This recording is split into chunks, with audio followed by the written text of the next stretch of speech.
प्रिय मित्रों, नमो नमः। मित्रों, आज के इस वीडियो में हम कक्षा 7 की संस्कृत की पाठ्यपुस्तक आमोदिनी से षष्ठः पाठः छठवां जो पाठ है सदाचारः, सदाचार पाठ का हम यहाँ पर अध्ययन करेंगे। मित्रों, सदाचार का अर्थ होता है अच्छा व्यवहार, अच्छा आचरण। तो आइए सदाचार पाठ में दिए हुए कुछ प्रसिद्ध श्लोकों का हम यहाँ पर अध्ययन करते हैं। हमारे सम्मुख पहला श्लोक है। बहुत ही सुंदर बातें इन श्लोकों में बताई गई हैं, उनको आप ध्यान से देखिएगा। पहले श्लोक को हम देखते हैं। सत्यम बुर्यात प्रियम बुर्यात। सत्यम बुर्यात का मतलब होता है सत्य बोलना चाहिए। प्रियम बुर्यात, प्रिय बोलना चाहिए। ना बुर्यात सत्यम अप्रियम, नहीं बोलना चाहिए अप्रिय सत्य। अप्रिय सत्य नहीं बोलना चाहिए, अर्थात हमको सत्य बोलना चाहिए और प्रिय बोलना चाहिए, मधुर बोलना चाहिए। और परंतु अप्रिय सत्य, जो दूसरों को प्रिय ना लगे, ऐसा सत्य नहीं बोलना चाहिए।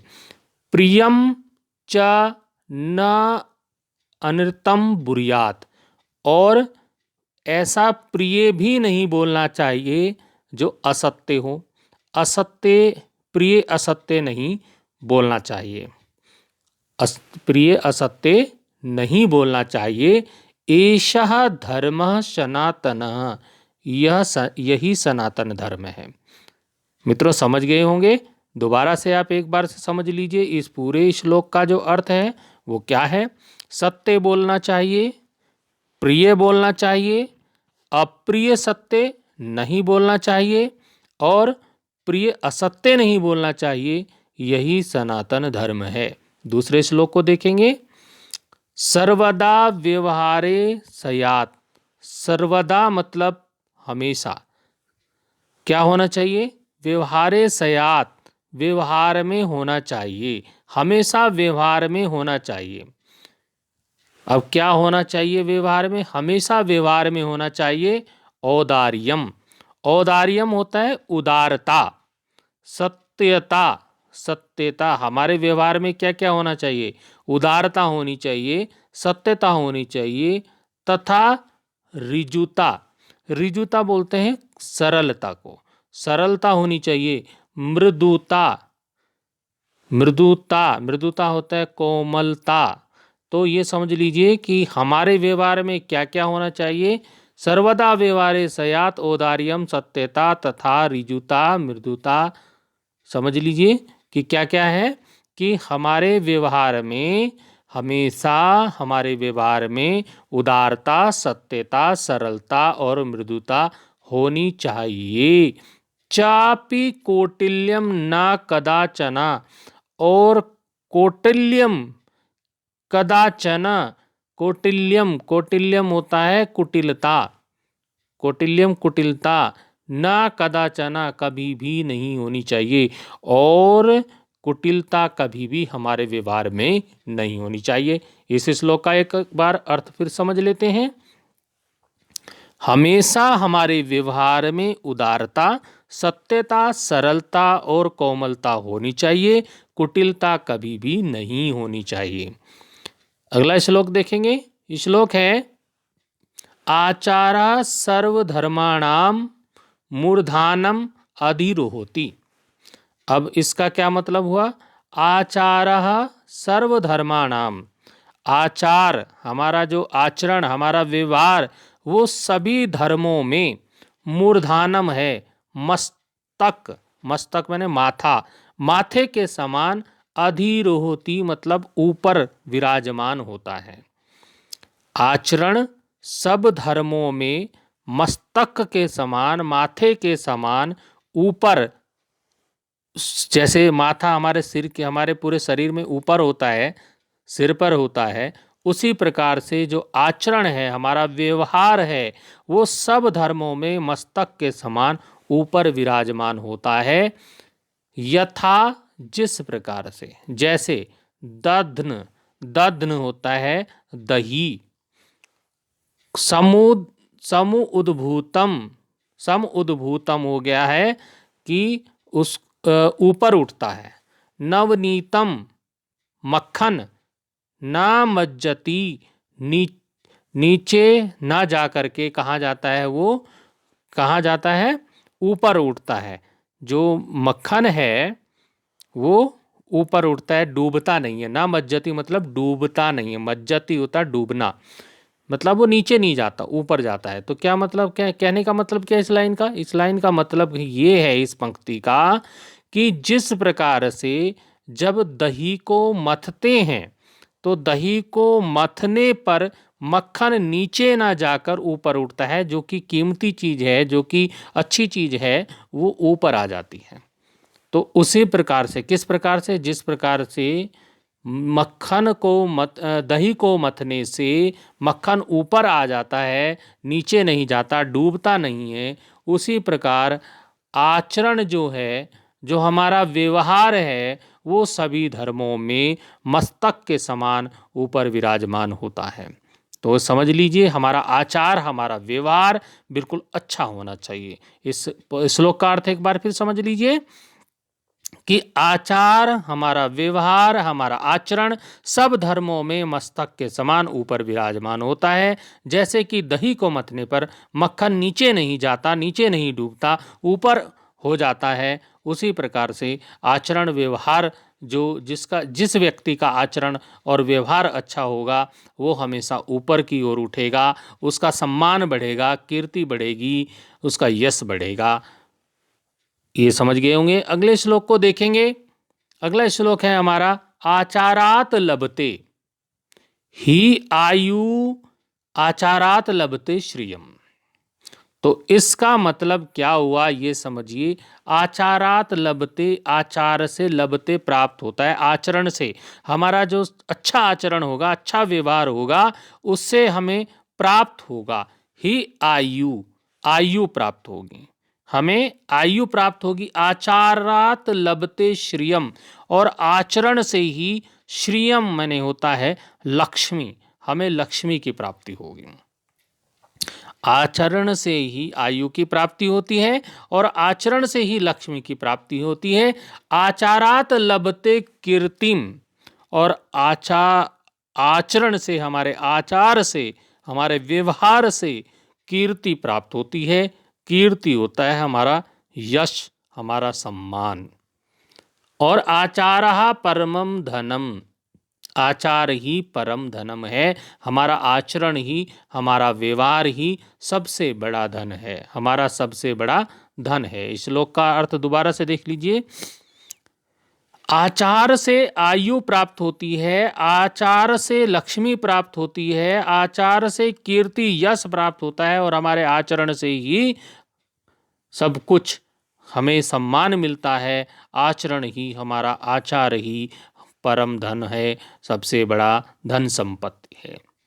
अगला श्लोक देखेंगे। श्लोक है, आचारात रोचते विद्या, आचार से ही विद्या सुशोभित होती है। रोचते होता है सुशोभित होना, आचाराद, आचाराद होता है आचरण व्यवहार से ही विद्या सुशोभित होती है। और विद्या रोचते कुलम, और जिस घर में विद्या होगी उससे क्या होगा, कुल सुशोभित होता है। विद्या रोचते कुलम, कुल मैंने परिवार की शोभा बढ़ती है, विद्या से कुल सुशोभित होता है। और कुलाच रोचते ग्रामों, अगर किसी गांव में अच्छा कुल होगा, अच्छा परिवार होगा, अच्छा आचरण वाला कुल होगा, तो उससे क्या होगा, रोचते ग्रामों, गांव सुशोभित होता है। और ग्रामाद देशो विरोचते, और यदि किसी देश में कोई गांव अच्छा है, गांव सुशोभित है, तो उस गांव से देश सुशोभित होता है।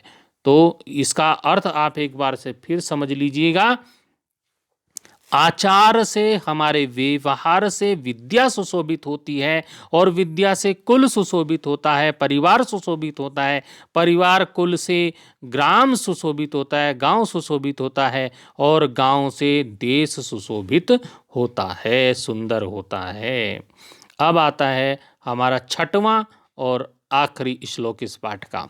दुराचारो ही पुरुषो, अभी तो हम आचरण अच्छे व्यवहार की बात कर रहे थे, लेकिन दुराचार वाले की हम इस श्लोक में बात कर रहे हैं कि दुराचारो ही पुरुष ऐसा पुरुष जो दुराचारी है, बुरा आचरण करने वाला है, बुरा व्यवहार करने वाला है, ऐसा पुरुष, दुराचारी पुरुष लोके भवति निंदितः, संसार में उसकी निंदा की जाती है, उसको अच्छा नहीं बताया जाता है। दुराचारी पुरुषों की इस संसार में, इस लोक में निंदा होती है। दुख भागी च सततम, वो लगातार निरंतर दुख का भागी होता है, दुख को भोगता है। व्याधितो, और रोगी हो जाता है। व्याधि होता है बीमारी, व्याधित होता है रोग युक्त, रोगों से ग्रस्त रहता है, वो हमेशा रोगों से ग्रस्त रहता है।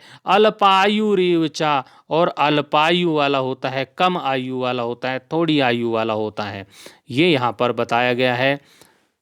दोबारा से इसको समझ लीजिए, एक बार पुनः इसको समझिए कि दुराचारी पुरुषों की इस लोक में निंदा होती है, वह दुख का भागी होता है, निरंतर रोगों से ग्रस्त रहता है और अल्प आयु वाला होता है।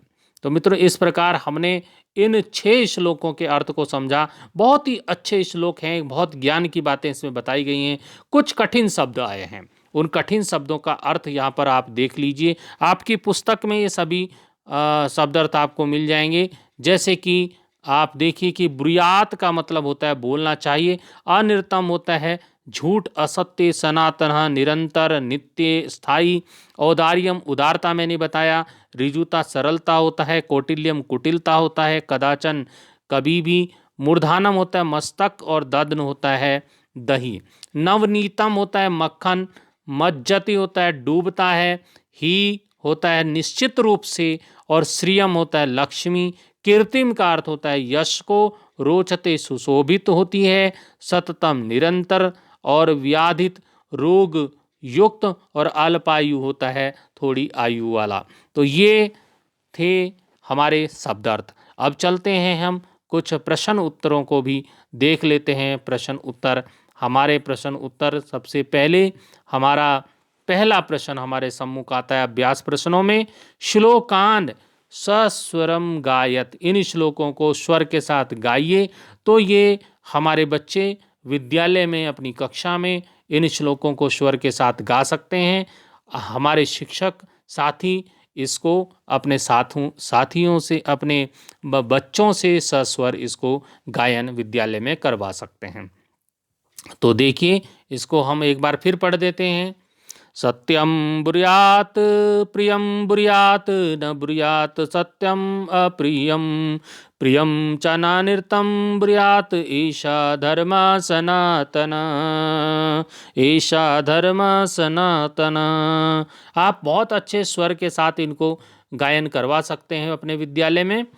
सर्वदा व्यवहारे स्यात् औदार्यम सत्यता तथा, ऋजुता मृदुता चापि कौटिल्यम न कदाचन, आचारः सर्वधर्माणां मूर्धानम् अधीरोति, यथा दध्न समुद्भूतं नवनीतं न मज्जति, नवनीतं न मज्जति, आचारात् लभते हि आयु, आचारात् लभते श्रियम्, आचारात् लभते कीर्तिम्, आचारः परमं धनम्, आचारः परमं धनम्, आचारात् रोचते विद्या, विद्या रोचते कुलम्, कुलाच रोचते ग्रामो, ग्रामाद् देशो विरोचते, ग्रामाद् देशो विरोचते, दुराचारो हि पुरुषो लोके भवति निंदिता, दुःखभागी च सततं व्याधितो अल्पायुरेव च, व्याधितो अल्पायुरेव च। तो इसको सस्वर गायन आप अपने विद्यालय में करवा सकते हैं। अब आता है हमारे सामने अगला प्रश्न, उपयुक्त कथना नाम समक्षम आम। जो सही कथन है उनके सामने आम लिखना है। आम का मतलब होता है हाँ, और अनुपयुक्त कथना नाम, जो अनुपयुक्त हैं, जो सही नहीं है, उनके समक्ष लिखने हैं ना इति लिखत। ना का मतलब होता है नहीं। तो आप समझ लीजिए इनको कैसे लिख सकते हैं। डायरेक्ट मैं उत्तर के पास आपको ले चलता हूं। यहाँ पर देखिए कि किस प्रकार से हम उपयुक्त कथनों के सामने हाँ के लिए आम शब्द लिखेंगे और ना के लिए नहीं लिखेंगे। तो ये हमारा उत्तर हमारे सामने है, आपको दिखाई दे रहा होगा। क है अनिर्तम बुरियात, न मतलब झूठ असत्य बोलना चाहिए, तो इसका हो जाएगा न। पहले का हो गया न। इसी प्रकार से दूसरा है सर्वदा व्यवहारे मृदुता सयात। हमारे व्यवहार में सर्वदा क्या होनी चाहिए? मृदुता होनी चाहिए। आम, बिल्कुल आम मतलब हाँ, सही बात है। अगला हमारे पास वाक्य है कि आचारः परमम धनम नास्ति। आचार, आचरण परम धनम नहीं है, बिल्कुल ना, क्योंकि आचार को श्लोक में बताया है परम धनम है, ये कह रहा नहीं है, तो ना हो जाएगा। अब अगले श्लोक, अगली पंक्ति में चलेंगे। विद्याया कुलम रोचते, बिल्कुल सही बात है, विद्या से परिवार सुशोभित होता है, आम लिख देंगे। अब आता है दुराचारः पुरुष लोके निंदिता भवति, बिल्कुल सही बात है। दुराचारी जो पुरुष होता है उसकी संसार में वो निंदित है, उसकी निंदा की जाती है, उसकी प्रशंसा तारीफ नहीं की जाती, उसकी बुराई ही की जाती है। अगला प्रश्न हमारे सम्मुख है, देखिए प्रश्न संख्या 3। प्रश्न संख्या 3 कहता है कि एक पदेन उत्तरत, एक शब्द में उत्तर देना है। तो एक शब्द में छोटे छोटे उत्तर हैं। प्रश्न है हमारे सामने, किम बुरियात, क्या बोलना चाहिए? बोलना चाहिए सत्यम, तो ये इसका उत्तर हो जाएगा सत्यम। अगला प्रश्न हमारे सामने है, प्रश्न आप देख पा रहे होंगे, कदाचना किम न कुर्यात, कभी भी क्या नहीं करना चाहिए? क्या नहीं करना चाहिए? कुटिलता नहीं करनी चाहिए। कौटिल्यम इसको संस्कृत में बोलते हैं, कौटिल्यम। अब आता है दध्न किम उद्भवती, जो दही है उसको मथने से क्या ऊपर आता है? वो आता है मक्खन। मक्खन को बोलते हैं नवनीतम। नवनीतम होता है मक्खन। कीर्ति कस्मात लभते, कीर्ति किसकी बढ़ती है? कीर्ति कौन प्राप्त करता है? यश कौन प्राप्त करता है? किससे बढ़ती है? कस्मात, किससे बढ़ती है? किससे बढ़ती है? आचारात, हमारे आचरण से, हमारे व्यवहार से कीर्ति, यश, सम्मान में वृद्धि होती है। अगला यहाँ पर है कि आचारात का रोचते, आचारात हमारे आचरण से क्या सुशोभित होता है? विद्या, विद्या सुशोभित होती है। अगला प्रश्न हमारे सम्मुख है मित्रों। अगला प्रश्न, ये यहाँ पर एक चक्र बना हुआ है, आप देख लीजिए। प्रश्न संख्या 4 में एक चक्र बना है। इस चक्र के आधार पे आपको प्रश्नों के उत्तर देने हैं। प्रश्न हमारे सामने है, प्रश्न मध्य त्रीणि क्रियापदानि सन्ति। प्रश्न के मध्य में 3 क्रियापद हैं। वो 3 क्रियापद कहाँ हैं? इस चक्र में। देखिए यहाँ पर 3 क्रियापद यहाँ पर दे रखे हैं, आपको दिखाई दे रहे होंगे। हमारे पास 3 क्रियापद यहाँ पर दिख रहे हैं, बुरियात, स्यात और रोचते, ये 3 क्रियापद हैं। उसके बाद कह रहा है प्रश्न में, तानी प्रयुज्य, इनका प्रयोग करके सार्थक वाक्यानि रचयत, हमें सार्थक, अच्छा अर्थ देने वाली वाक्यों की रचना करनी है। तो हम रचना करते हैं। यहाँ पर देखिए हमारे पास एक गोला है। इस गोले में हमारे पास वाक्य साइड में हमको दिखाई दे रहे हैं। जैसे हमारे पास ये वाक्य है विद्याकुलम, विद्याकुलम, इसके आगे का शब्द, यहाँ के आगे का शब्द क्या होगा? आगे का शब्द आपको, यहाँ का आगे का शब्द क्या होगा वो बताना है। विद्याकुलम क्या होगा? रोचते होगा। विद्याकुलम रोचते, तो इसको, इसमें क्या, ये वाक्य बन जाएगा विद्याकुलम रोचते। इसी प्रकार से अगला जो वाक्य हमारे सामने है वो है व्यवहारे मृदुता, व्यवहार में मृदुता, ब्रूयात, स्यात या रोचते, कौन सा इसमें से आएगा? इसमें से आएगा व्यवहारे मृदुता स्यात, तो बीच वाला स्यात इसमें से आ जाएगा। तो यहाँ पर क्या आ जाएगा? स्यात आ जाएगा इसके आगे, व्यवहारे मृदुता स्यात, क्रियापद है, अंत में आएगा। ठीक है, आगे वाक्य हमारे पास है सत्यम अप्रियम च न, सत्यम और अप्रिय नहीं, बुरियात बोलना चाहिए, तो इसके आगे लिखा जाएगा बुरियात। फिर आ जाएगा व्यवहारे, व्यवहारे हम देखते हैं व्यवहारे, ये यहाँ पे व्यवहारे कदाचना कौटिल्यम न, व्यवहार में कभी भी कुटिलता नहीं होनी चाहिए, स्यात आ जाएगा इसमें। अगला वाक्य है कि सत्यम प्रियम चा बुरियात, तो इस तरह से इनको मिलाना है, ये सारे वाक्य हम मिला देंगे और उत्तर बन जाएगा हमारा। उत्तर हम आपको उत्तर के पास ले चलते हैं, उत्तर हमारे पास ये वाक्य बनकर आएंगे और ये वाक्य आपको उत्तर लिखने, यहाँ से आप स्क्रीनशॉट भी कर सकते हैं। अनिर्तम प्रियम च न बुरियात, झूठ, असत्य और प्रिय नहीं बोलना चाहिए। व्यवहारे मृदुता स्यात्, व्यवहार में मृदुता होनी चाहिए। विद्या कुलम रोचते, विद्या से कुल की शोभा बढ़ती है, सुशोभित होता है, विद्या से कुल सुशोभित होता है। सत्यम अप्रियम च न बुरियात, सत्यम और अप्रिय नहीं बोलना चाहिए। व्यवहारे कदाचन कौटिल्यम न स्यात्, व्यवहार में कभी भी कुटिलता नहीं होनी चाहिए। सत्यम प्रियम च बुरियात, सत्यम और प्रिय बोलना चाहिए। व्यवहारे सर्वदा औदार्यम स्यात्, व्यवहार में सर्वदा हमेशा उदारता होनी चाहिए। तो इस प्रकार ये चक्र से ये हमने इतने वाक्य बना सकते हैं। अगला प्रश्न हमारे सम्मुख है, पांचवा प्रश्न है, रिक्त स्थान है और उनको खाली स्थानों को भरना है।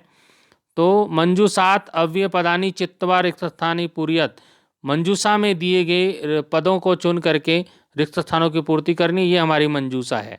ये शब्द दे के च न च कदाचन सर्वदा अपि, इन शब्दों से हमें खाली स्थान भरने हैं। ये खाली स्थान हमारे सम्मुख हैं, दिखाई दे रहे होंगे आपको, और ऊपर आपको मंजूषा दिखाई दे रही होगी। मंजूषा बोलते हैं इस बॉक्स को जिसमें शब्द दिए रहते हैं। ठीक है, अब हमारे पास पहला आता है सत्यम बुरियात, ये यहाँ पर देर का सत्यम बुरियात, इसमें आएगा सर्वदा, सर्वदा यहाँ आ जाएगा, सर्वदा सत्यम बुरियात। फिर है लता, लता मेघा विद्यालम, लता और मेघा दो हैं, तो लता और मेघा च यहाँ पर आ जाएगा, लता, लता मेघा च विद्यालयम गच्छात गच्छता। उसके बाद दुराचरणम कर्तव्यम, दुराचरण मतलब बुरा आचरण नहीं करना चाहिए, नहीं के लिए आ जाएगा न, यहाँ पर आ जाएगा न। फिर आता है अप्रियम न कुर्यात, कदाचन, कदाचन अप्रियम न कुर्यात। और अब आ जाएगा लास्ट में आ जाएगा सर्वदा कुशली भवान, आप सदा कुशल रहें।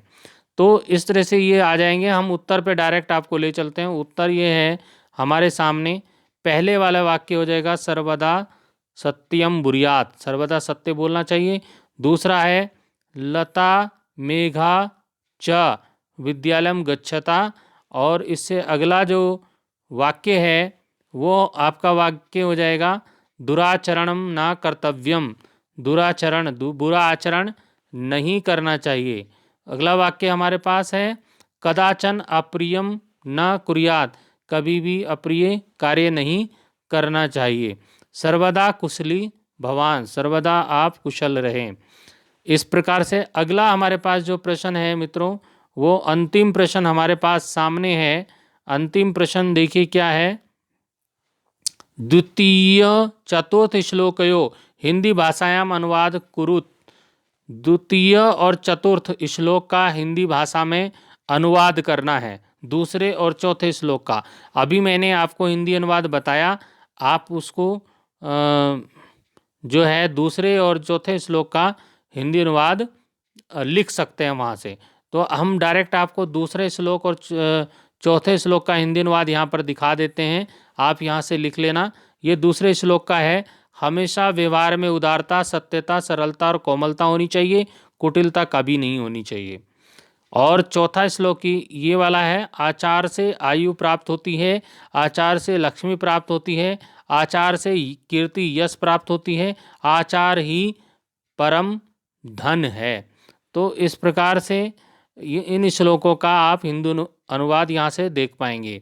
वैसे तो मैं आपको ये पर्सनली सलाह दूंगा कि आप जो है सभी श्लोकों को लिखिए और सभी श्लोकों का हिंदी अनुवाद भी लिख लीजिए। केवल दूसरे और चौथे का ना लिख करके सभी का लिख लीजिएगा, तो ज़्यादा अच्छा रहेगा। आपको परीक्षा में याद करने में परेशानी नहीं होगी, समस्या नहीं होगी।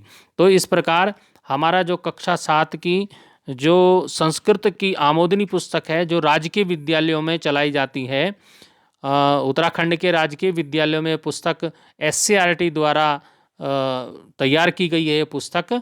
इससे हमने छठे पाठ सदाचार का यहाँ पर अध्ययन किया। किसी भी प्रकार की कोई समस्या हो तो आप ज़रूर कमेंट कीजिएगा और आनंद से पढ़िएगा। कोई भी समस्या हो तो मैं आपके साथ हूँ, आप सदा मेरे साथ बने रहिए और सभी पाठों का अध्ययन करते रहिए। सभी पाठों के अध्ययन के लिए मेरे चैनल की जो प्लेलिस्ट है वहाँ पर आपको कक्षा 6, 7, 8, 9, 10, 11, 12 जो भी हैं उन सब का हिंदी और संस्कृत का आपको सामग्री उपलब्ध होगी। वहाँ से आप प्लेलिस्ट से देख पाएंगे। मित्रों, फिर मिलेंगे अगले वीडियो में। अभी के लिए धन्यवाद।